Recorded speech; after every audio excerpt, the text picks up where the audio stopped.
Are we in? Oh, yeah. I'm looking very athletic wear. I've got a hoodie like that today. If the shoe fits, I'm athlete. You're the only one without one of those hoodies. What? I know, mate. Tell me about it. Do you know how many people I've had message I me about them know, hoodies? because I know them. My sister, Alex, and the other girl I was from the like, shop. I'm like, if these people get fucking merch before I do. I was like, I better get my fucking needle out and start printing the merch. I have to tear it off Ian like a kid's blanket in the night. I see you I have wearing to wash it. I see you wearing No, I haven't worn it in the last 6 months. I'm not allowed. It's honestly one of the nicest hoodies I've worn. Thank you, mate. That's what I said. Anyway, should we record a podcast? Let's go. Yeah, let's go. Hi everybody, welcome back to the Perk+Pace podcast. Today's episode is going to be all about failure, what we can do to lean into it more, what that looks like for, I guess, who you're surrounding yourself with, and how you can overcome it. Absolutely, and why it's a good thing, for sure. Firstly though, Coffee! Right. I'm not saying much about this one today. You know, I think it smells floral. nose test. This coffee is from, if I were to pick like a location or like an origin of a coffee where I'd be like, yeah, I really love coffee from this place. Just totally walked into the box. Producer Ian fucked up the mic situation. You're on 2 strikes, mate. 3, you're out. This camera is like voluntarily. Should we just wait for Ian to sort his shit out? Can't get stuff. We've got a guest on next week's podcast, and she's actually in the next room at the moment doing some work. And She's in the green room. She's in the green room, yeah. And we can hear her, so sorry if you can. So this coffee, this is from Ethiopia, which is one of my favourite coffee producing countries. It's actually, as well, coffee is one of their biggest exports in terms of like how the company, Ethiopia is a company, that's how it makes its money. It is now. Why is Ethiopia your favourite? So obviously it's in Africa, but it's a place that just always produces really, really fruity coffee, and I love fruity coffee. I'm not like, there are people in my life, my sister's one of them, and she's like, ugh, stop talking about fruity coffee, get me a nutty caramelly one. It takes the edge off it for me, because I like coffee that's strong, but I don't like coffee that is strong to the point where it's acidic, it gives me a bad aftertaste. I think, again, going through this journey of like listening to you talk about where the roasters are from, the coffees and stuff, I think I'm leaning more towards fruity African coffee, yes, mate. Than the like dark South side. American, because everybody just thinks of coffee and they think of like Brazil, Colombia. South America. So this is Ethiopia. It's a Nescafe. I was like, what? I can feel the marzipanness. Apparently, you've got strawberry, guava, passion fruit, coconut. You've got a palette on you. I did have the passion fruit in there, but I always feel like passion fruit's always a note in coffee, and I'm like sick of saying that one. So it's a natural coffee again, so this is one where they've, once they've picked the coffee, they then put it on beds for like 12 to 15 days in the sun, and then it basically ferments in the sun, and that's why you get that like funky taste. But Odinoki are the roasters. Thanks, guys. Like ideal holiday.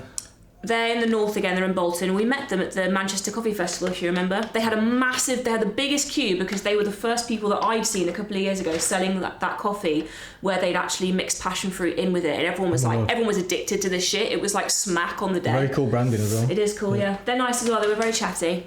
Odinoki. But from Odinoki to failure, not related. Not related at all. And why it's a good thing. Yeah, I mean, I've definitely got examples. Where do we start? Yeah, but like I've definitely got examples of things where like I've failed, but now I can see them as positives. Yeah, you've reframed it in your mind. Yeah. What about you? What are you saying? Where do we start? I mean, I've had lots of, I guess, in the moment I definitely classed as a failure. But obviously looking back, there is a element of like hindsight, and it was a big moment for me in terms of like personal growth, or it took me down a different path that, you know, you often don't even see until you've actually failed. Because you're so thick in it as well. But I think ultimately success is failing your way to success. It's not, you know, failure doesn't get you any closer. You've got to be willing to fail multiple times, and one that's really hard on your own ego and, you know, expectations. But I think certainly as I've gotten older, I've definitely lent more into being really comfortable with like do you know what, fuck it, if I fail, I fail, I'll sort of go out on my shield sort of thing. Well, if I think about any like big lessons that I've learned, if I sit and like, if I were to write a list of the lessons I've learned in business, in life, none of them came from successes. None of them came from, oh, that went really well, so let's replicate that. It's like, yeah, sure, you might do that. That went well, let's do it again and again and again. But actually it went from, that didn't work. Why didn't it work? Like evaluating that whole experience. But at the time, it felt like your world was crumbling. Fucking horrible. yeah, totally. But like, I mean, I've talked before openly about the fact that I have an ego and I care a lot about the perception of how the world sees me, or sees me as how I achieve, or if I'm successful. So it's so wrapped up in that. But like, I will definitely mention this later. Nobody fucking cares. Where do you think that comes from? And when I ask this question, I ask it in the sense of like, for both of us, I think a lot of it is to do with our parenting. So like, you know, as an example, if I think about, you know, my parents living a very comfortable, confined, you know, we just go from A to B, we do what we need to do, we don't really... Safe. Yeah, we don't set the example for our children that, you know, it's okay to take a risk and fail, rather than being, you know, this is a prime example. When I gave up my corporate job, you know, me and my dad had a really sort of two balls in a china shop. Really? Yeah, because he's obviously got a mindset, and through no fault of his own, but that job is safety for life. Yeah, he was like, are you crazy? The money's, you know, money you've never had before, blah, blah, blah. And it's hard for me to reparent myself and be like, you know, I'm not going to react. I'm in control of my own life.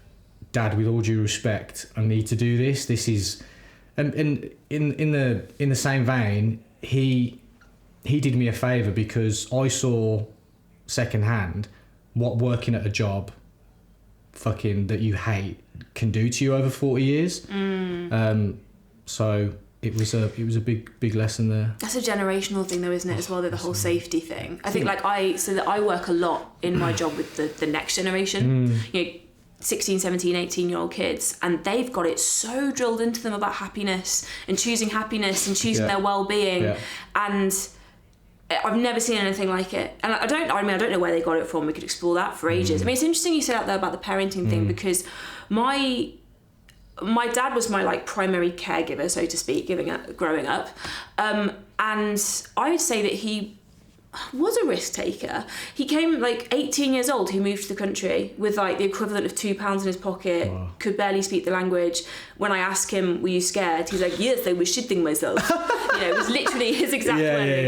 Yeah. By the way, he's called me and told me that we swear too much on this podcast. Sorry. Who do you think taught me to swear? Yeah. Learned behaviour. Also, for anyone out there, he's Greek, not Russian. Yeah. That accent was perfect. I didn't want to say anything, but thanks for but I think that, so yeah, I mean, so I'm one of 3 kids, and I think I haven't thought about it that deep, and I probably should. And I'm really close to my siblings, but I think that we probably have an element of competition. Oh God, yeah. And I think because we're a very loud family, it's probably about being... Really? God, it's carnage when through. Is it? Yeah, it's quite unreal. I think I've become the quiet one. Yeah, I think you have. I don't think those two words go together, to be honest. I know, yeah. So yeah, I think it's more about being the loudest, or like getting the biggest reaction, maybe. Yeah. But then I tie it to me being a performer, and like ultimately that is all about getting your what's the word I'm looking for? Getting your self, like your sense of worth from other people's validation. Yeah. You know, like it was a case of, so I was a musician. I was in a band from the age of like 14 to 24, and obviously the metric of if you're doing well as an unsigned independent artist is how many people show up to your shows, how many people are like listening to you on MySpace. It was MySpace. Wow. Yeah. How many people are buying your CDs? We were selling CDs, and as the front person of that band, it was all wrapped up in that. Like, if there was nobody there, or if they didn't enjoy it, I felt like shit. I felt like absolute shit. It's hard to take that, yeah. And I've done bits of acting as well. So being a performer, it is all tied on other people's opinions of you. that ties neatly into what I would say is probably one of the biggest failures in my life, is that didn't work out. Surprise, surprise, I'm not Beyonce. And when it didn't work out, I've mentioned this on a previous podcast, I won't dwell on it too much, but the period of like refinding myself afterwards, it was my whole identity. Like, I was bereft. It's so raw, isn't it? Yeah. And while I don't think that taught me not to fear failure completely, it is now a tool that I can draw on, in that I know now what's the worst that could happen. It won't work out, and you will completely lose your sense of identity. You'll completely lose your purpose, and you're going to be all right. You've got to get comfortable with stripping yourself back, and we spoke in the New Year's episode about habits and success and all this sort of stuff and fulfillment. You've got to peel yourself like an onion. You've got to just keep digging away at finding, what your essence is and what ultimately is going to make you happy. And obviously along the way, fail. I think as like you say, as kids, we're always taught that, like, look at the school system. We're always taught that if you don't pass this exam, which is basically just only good for kids who are good at knowledge retention, you're shit. And it's just drilled into you, and it's like, that's absolutely not the case. Achievement focused place. It's bullshit. But also our society is super focused on achievement. Yeah. So I get why people would be so afraid of failure. Because if you fail in that public forum, it's like other people are going to think less of me, or they're going to think that I'm not a successful person. Go on, tell me, what do you think a big failure for you? Well, the first one that comes to mind is having to close my business down, which was quite recently, right? Yeah, it was this year. Last year, sorry. Yeah. I after my corporate sort of stint, and always still coaching on the side and stuff, but never like full time with it. What was the business, for anyone who doesn't know? Yeah, so it was a wellbeing consultancy. So it was an enterprise solution, so like a high ticket, ultimately service based business, which we'll come onto in a minute, but was one of its downfalls. And me having all that experience of working in different corporate environments, big global companies, and ultimately seeing that there was a bit of a gap in the market around the well-being and wellness approach to the workplace, because we saw the stats, it was like 80% of most corporate workers are burnt out. Their sleep is terrible, which means their performance at work is terrible, their productivity is terrible, etc., etc. And most companies were just offering like a tick box sort of exercise when it comes to workplace health. So that was me thinking, okay, well, let's go in there. I'd always been very much a people person, so I didn't want to and I didn't have the capital to invest in any sort of tech in terms of what can we do to really scale the business. So ultimately hired a remote sort of consultancy team that was built with experts. So we had workplace psychologist, we had nutritional expert, we had a sleep expert, we had physiotherapy as well for work ergonomics, so like your posture at work and sitting and all that sort of stuff. So we had that, and it was good when it was good, but then when it was bad for like months, and a lot of my ego was attached to it because I had a sniff that it could work, and it was doing really well financially for like 5-6 months of the year. But anybody who knows or has worked within sort of enterprise sales, so like large scale sort of products or services for big businesses, one, you've got to navigate the organizational structure of big businesses. And the business model wasn't just to go after the big corporates. We'd go after smaller businesses, but you've got to get that sweet spot, because sometimes they don't have the budget. Of course not, yeah. So easier to sort of penetrate, but very hard in terms of actually making a profit from having to pay the contractors and the consultants to do the work and also make a profit. So I'm sat here as a small business owner thinking this sounds great, but my immediate thought is I wouldn't know where to find the budget for that. Exactly. So it was one, finding the sweet spot. And again, I'd worked in sales for years anyway, so I was always, I knew how to sort of get meetings with decision makers, etc., etc. But yeah, long story short, really just put my foot on the gas for like 2 years straight. Really squeezed everything financially that I could out of it, and it was really, really tough. And then ultimately got to the point where, like I said, a few months of the year was really good, but then I didn't have any income for like 4 or 5 months, and it just butchered me. But my ego at the time was like, oh, you've had a sniff of success, it works well. And I think it took me, I think I had to do it to even be where I am now. So, you know, looking back, I could go, oh, well, you spent all this money invested in the business, it didn't work out. Well, in hindsight, I don't think I'd be where I am now without going through that process. Of course not. But yeah, I just came to the decision to just close it down, really, because ultimately it wasn't scalable, because obviously it was based on man hours. 2, I don't think it was the right business model or business idea long term for any sort of investment, which if you're in the investment market now, especially within the health and wellbeing space, it's so tech driven, and there's a lot of competition out there. So that bit there about being like tied up in your own ego, I think, I mean, so were you afraid of saying, oh yeah, well don't forget this is like, you know, this is also connected with, like, you know, family members and friends going, what the fuck are you doing leaving your job? Like, oh yeah, why would you know, how are you even going to do it? And, you know, me putting my gum shield in, I was just going to bite down and be like, I'll fucking show you how I do it. So, but then, like what you just said about, like, you just said you wouldn't be where you are now without it, and you are now in the position where you can reframe it and see how much you've learned from it. But do you think now, with hindsight, because there's this whole concept of failing well, right, which is the idea that encourage it, fail, go for it, that you fail well if you can learn or if you can adapt quickly. With hindsight, do you think there's anything you could have done differently, or do you think actually the big success here is that you did just say, nah, it's not working? I think what I should have done is quit sooner. I think that there's also a bad reputation about, oh, you know, you quit, you stop. I think that's the smart thing to do.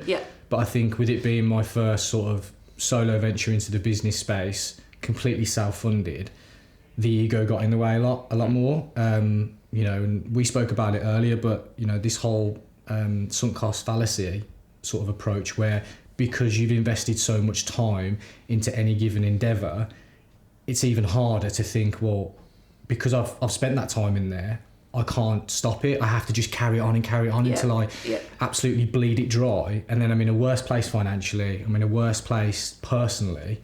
And that's what I think really keeps people locked in mentally into not even taking a jump. That what do you call it? Sunk cost fallacy. I can really, really relate to that. I definitely hold on to things for too long. Definitely, like, I'm going to beat this within an inch of its life and make it work by hook or by crook. And I have examples of that then working. Yeah, I was just about to say. Like the fail fast thing is really interesting, because I can say that we, as in a business, do that all the time. Little on small scales, do it all the time. Let's try this, didn't work, why didn't it work? Let's try this, try something else. And I think you have to, in our industry, especially in this climate, talk about like what would be seen as failures. So many businesses closing, so many businesses having to make that really, really painful decision. And ultimately, I think they're probably in that place you're describing right now, which is it feels fucking horrible. I can't even imagine. But they may well say exactly what you said, maybe I should have done it sooner. But it's hindsight though, isn't it? Yeah. And so wrapped up emotionally. I was just about to say, when it's your baby. Yeah. When it's your dream and it's your, like, you know, this is, you put your whole identity into it, and I'm going to make it work, and, you know, I'm going to get investment and all this sort of stuff. But, like, I have only really got to know you post this business closure, and I've never seen that. In my head, I've never thought, oh, that's Matt, the guy that failed at that thing. But you think everybody's like eyes on you. Absolutely. Like, if anything, any conversation we've had about it has just been like, that didn't work and here's what I've done with it. Yeah. How long do you think that process of reframing it took for you? I'm still doing it now. Because you know, because I'm such an achievement driven individual, which, you know, I'm very proud of, but I also know it's got its toxic element of it. I'm still dealing with it now, because I like to think that if I'm going to do something, I will do it. So when you've got that personality type, it's so hard to... I'm not a quitter, I don't want to give up. You have a bad race, you're just like, fucking hell, you know.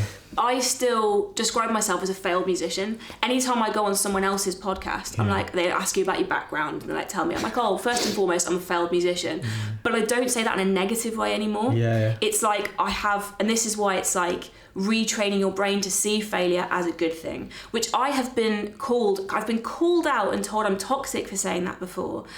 But I think it's such a useful tool because like, it's like, in fact, it's the opposite of toxic. It's freeing. It's like a positive thing. And you need to do it to succeed. Like, and I'm no longer afraid of failure so badly that it's going to shape my future. Yeah. Like I said, I've seen the worst of it. I've seen the depths of despair off the back of failure. And now it's like, I've been there. So I now could say that I am perhaps better equipped to lead a more fulfilling life because I'm now willing to take more risks. Yeah, it sounds really easy to say it out loud, but I think most people don't take action because they just give too much of a shit as to what other people will think. And it's like, if you can just get your head around that and realise that, you know, rather than it like being, okay, this is going to be my one punch knockout, I'm going to absolutely change my life, you just think of it as like a jab, jab, jab, jab, jab, and I'll keep jabbing, I'll keep jabbing, I'll keep failing. And then when the time is right and you're ready, bang, uppercut, knockout. Stronger than ever before. Yeah, that's the best way to put it. You mentioned the bad race earlier. Like, you know, I'm sitting here saying my last High Rocks or my first solo High Rocks was a massive failure. Like that's a chip on my shoulder in terms of like, I say I don't care what people think about me. I obviously do. But it's like I put it out there that I was going to go and smash this thing and do this time that's like way better than the average woman that's just started High Rocks and ultimately couldn't do it for whatever reason. And I was like, I've said it before, so embarrassed, and like I was so consumed with like, man, like what the fuck is the point? But like you just said, so many people are going to resonate with that though. But like nobody cares. No, they don't like, give a fuck. Get over your ego. Yeah. Like get your head out your fucking ass. Yeah. Like nobody. And the people, cares. If anybody does judge you for that, not my people. They've got bigger problems because they're the ones that haven't got the fucking nutsack. Excuse my language. Yeah, I went and did it. To do it. I went and did the thing. Ultimately, that's the achievement there, I think, is like, 100%. I said, I'm not happy with where I am physically, so I set this goal, and like on the way to that goal, I've become so much fitter, so much happier. Like, so ultimately I fell flat on my face on race day.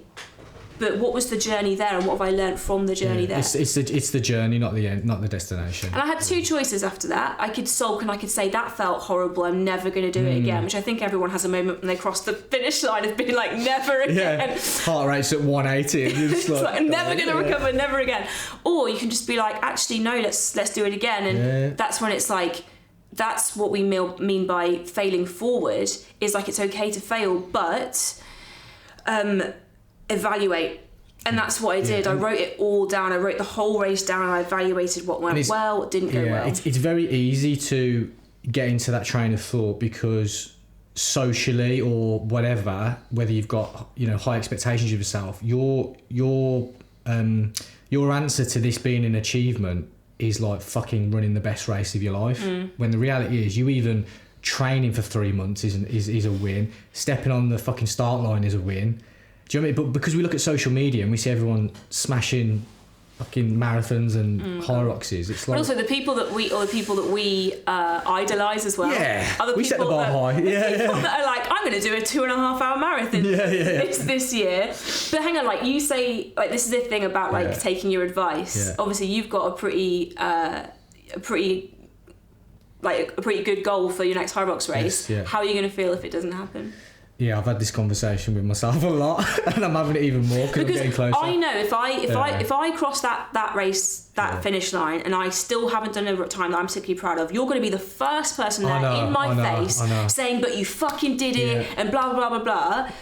I know what you're going to say. Don't do that for me. No, joking.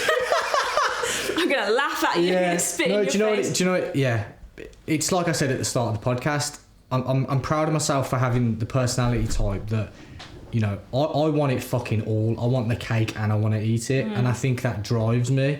But then, you know, it's like, do you think to yourself, well, you know, in my case, I haven't raced for months and it's my first one back. You say months, it's longer than months. Yeah. So but in my head, I'm like, I'm still that guy. Do you know what I mean? And I can, and until I almost prove to myself that I can run the time that I want to run, it's going to be a fine balancing act. But I think, you know, it's a cliche, but as I've gotten older, I'm making peace with it. But there is quite honestly still a part of me that's like, do not let go of that hook that I've got in myself to just fucking nail it. But would it not just then become like, okay, you're back on the race bandwagon now. Yeah. So like, it could be that. Yeah. By the way, this sounds like I think you're not going to do it. I fucking think you're going to do it, and like I'm psyched. But like, say for whatever reason on the day, you could just be like, right, okay, cool. So like now I have way more accurate data to be looking at and evaluating, and I know exactly what I need to work on. Yeah. And there's still like 6 plus months of the season in left. The season, yeah. So that reminds me of a story about the Harlem Globetrotters, the basketball team. So I read a book called The Culture Code. Have you read it? No, I've not. And they're saying it in there. So they have a thing. They have a thing after every single game that they go and have a celebratory meal. They book out a restaurant, whatever city they're in, they book out the whole restaurant and they have a celebratory meal. And it was something like the final game, I forget how the NBA system works, but it's like the final game in the season. Whatever. Yeah.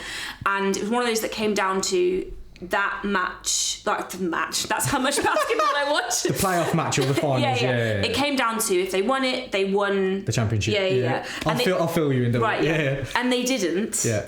And so there was this whole talk in the locker room about like, do we still go to the meal? Yeah. The coach comes in and he goes, of course we fucking do. Of course we fucking do. And they sat there and and at the meal, they evaluated the game. Love that. And that's like, it's so quick. And it's like acknowledging the failure. And like, this is something that I then resonated with as a leader, in that you're not doing anybody any justice by protecting them from their failures. Yeah, 100%. Acknowledging it, making it a normal conversation, that it's not the end of the world. Like, don't catastrophize it.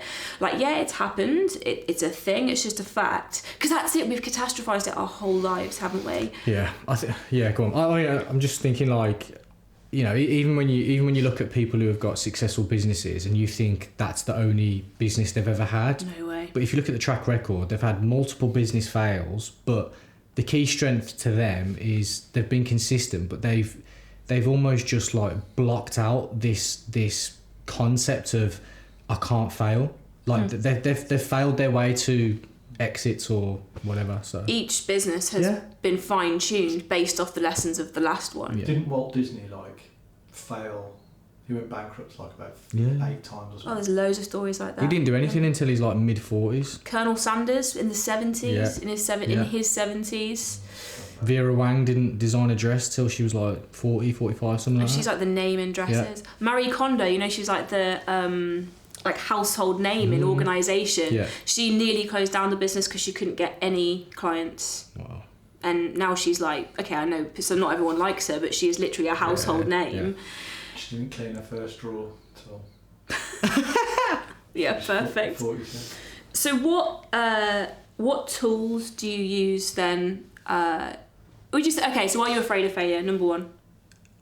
A little bit, yeah. I'd be honest. I think that's a healthy thing to have in your locker, because I think it you know, if you've got the right personality type, I think it drives you as well. It drives you to stay committed. It drives you to, you know, do the things that you need to do rather than just, you know. Well, that's the Michael Jordan thing. Like, he got kicked off his high school team, and he was like, "I'm glad I fell because it made me so much better." He just lights a fire under people. People moan about him. Did you watch the documentary? Is it The Last Dance about him? I've watched it about 10 times. I absolutely love it. Yeah. But like, and his teammates are like, yeah, he's an asshole, but like, he made me the best basketball player, ever. Yeah, so it's kind of what it takes. But because I think I've got a couple of tools. I've got a couple of tools I use with this. I think the one that comes to mind straight away is, you know, your people. Like, who are you surrounding yourself with? Interesting. Yeah, I mean, you know, we spoke about this in other podcasts, but, you know, even detaching yourself from family and friends who just aren't giving you the right sort of energy around whatever it is that you're going after or trying to do. I think people underestimate the power of having a very small circle, but having the right circle in terms of energy, people supporting you. Make it safe to fail. Yeah, you've got to, like anything, right? People need a safe space to express themselves or do whatever you know, they need to, because when I look back at the business and other situations, it's fucking lonely. Like, you know, you're completely in your head all the time. You think, am I doing the right thing? Am I not? And you know, you always look back and there's those, you know, whether it's your partner or your mum or your sister or whatever, they're literally just the ones that are anchoring you in the moment to say, okay, well, what about this though? Or maybe just think about this differently, and how are you getting on? And it just keeps you afloat. It's interesting that you said there about it being lonely, because I've heard that phrase a lot, like, oh, it's lonely at the top, or it's lonely being a business owner, and I never related to that. I think because my business is so like hyper social, always surrounded by people. But then over the Christmas period, I had a bit of a meltdown, and I voice noted my business coach a really long, like, emotional voice note, and he replied to me, and nothing in his reply was particularly emotive. Yeah. But I was crying my eyes out listening to his response, and I realised afterwards, actually, yeah, you know what? It is lonely in like voicing those particular fears. Yes. Yeah. And that was probably the first time I'd said them out loud to anyone other than Ian. And to have him then just responding like it was normal. Yeah. That was the thing. It was normal. It's normal to feel like this. Yeah. It's not the end of the world. And It just brings down that veil. Honestly, I was just like... sobbing.